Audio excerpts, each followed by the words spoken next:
Well, welcome back. I'm here with Jaquel Lane, Miss Douglas County for America, and also just a really good friend. So Jaquel, thank you for being here. I'm so excited to be here, so thank you. So I first want to just learn about what is the Miss Nebraska for America pageant? Absolutely. So the Miss Nebraska for America pageant is in conjunction with the Mrs.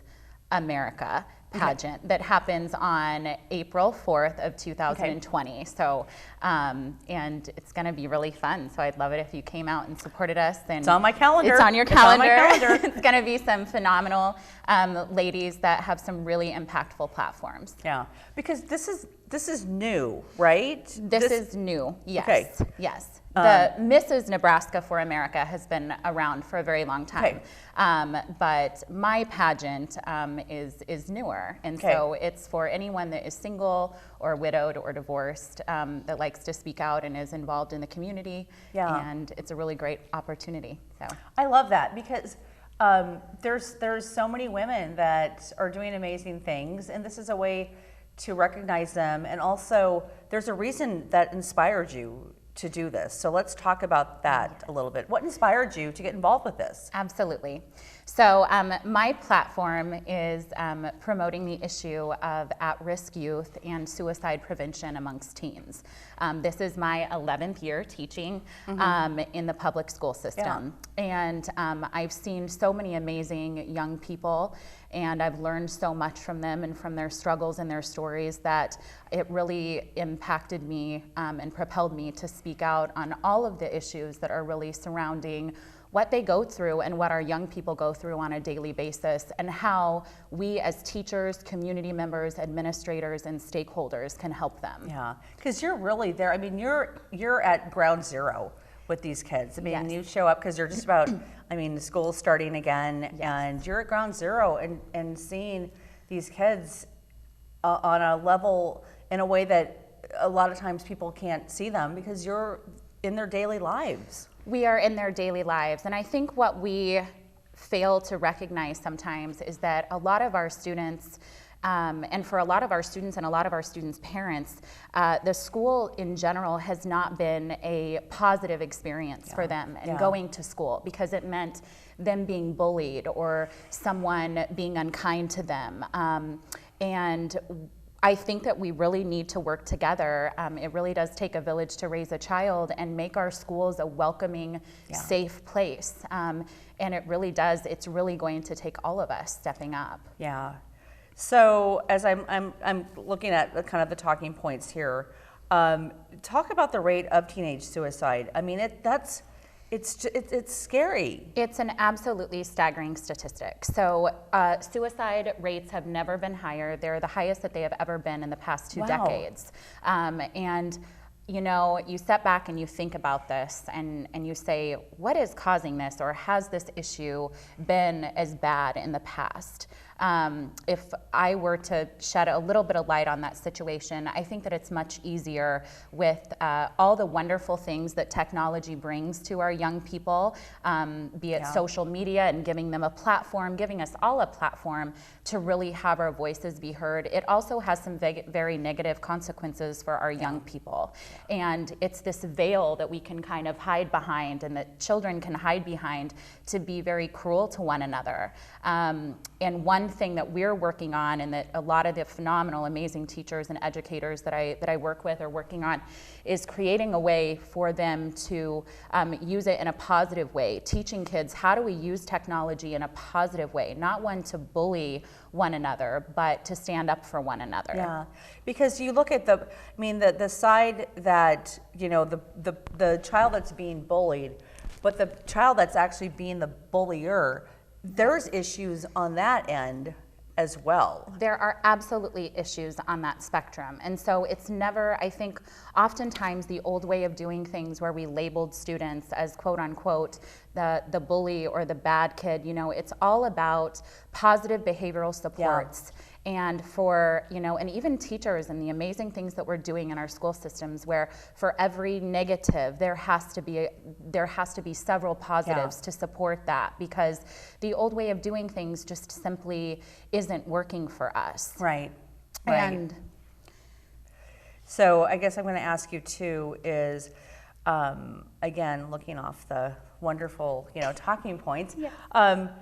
What person do you look up to the most and why? Because we all have probably several people in our lives that really, that influence us and how we go. So tell me who that is. Okay. Well, first and foremost, I have several mentors that have made crazy impactful differences in my life, and I've been so very fortunate for that. But I would have to say my mother, number one, because she's a former teacher. She was a music teacher. I did not want to be a teacher in the beginning, and she's kind of the inspiration behind going back for me, for going back and doing that.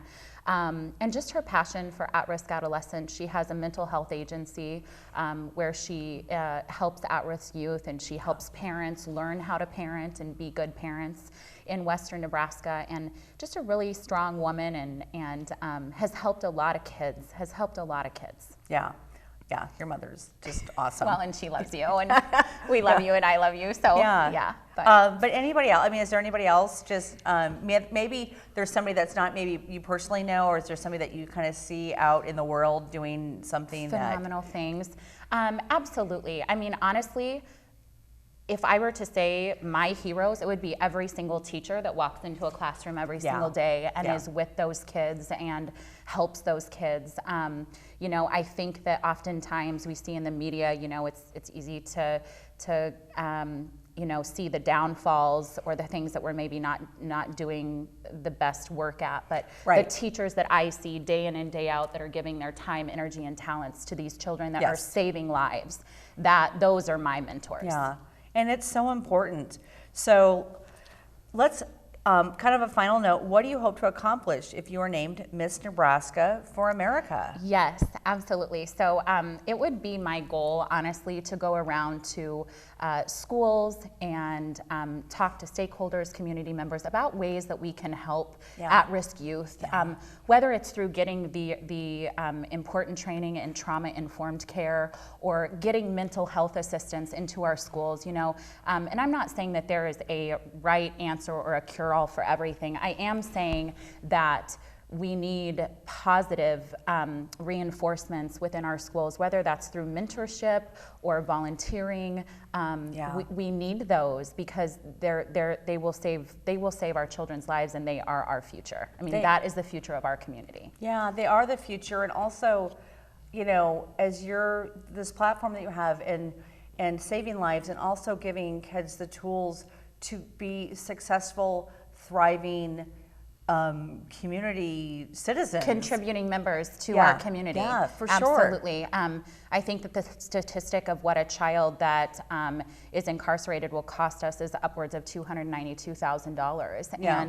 And it's not filling our jails. It is encouraging and being positive of those kids who haven't been given all of the opportunities necessary to succeed. And we can do that. We have that in ourselves as a community to give back. So. And also, I just want to say this too, is then it helps them be able to raise their own families to then have their kids go out and contribute to community. I mean, there's the ripple effect is like in the hundreds of thousands if you really kind of look at how that all just kind of trickles down. Absolutely. The basis of my platform is love. And if we start at the foundational, fundamental beginnings with children who are born into love, then where can we go wrong? Because children are not taught to hate. So let's be the light. Absolutely.